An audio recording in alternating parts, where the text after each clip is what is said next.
अमरावती शहर हादरलंय। शहराच्या मध्यवर्ती भागात एक धक्कादायक आणि थरारक घटना घडली। सिटी कोतवाली पोलीस ठाण्यात कार्यरत असलेल्या महिला पोलीस कर्मचाऱ्याची दिवसा ढवळ्या गळा दाबून निर्घृण हत्या करण्यात आली। विशेष म्हणजे या घटनेच्या वेळी तिचा पती चंद्रपूर येथे ड्युटीवर होता।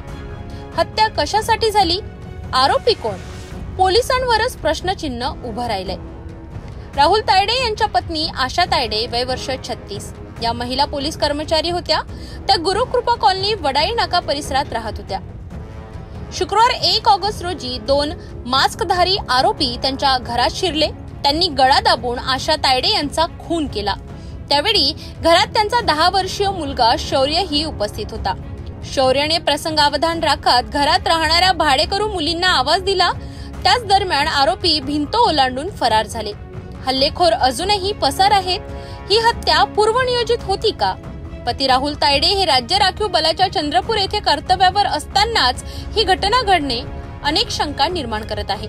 घटनेची माहिती मिळताच डीसीपी गणेश शिंदे आणि पोलीस आयुक्त अरविंद चावरिया यांनी घटनास्थळी धाव घेतली। पोलिसांच्या विविध पथकांकडून तपास सुरू झाला आहे।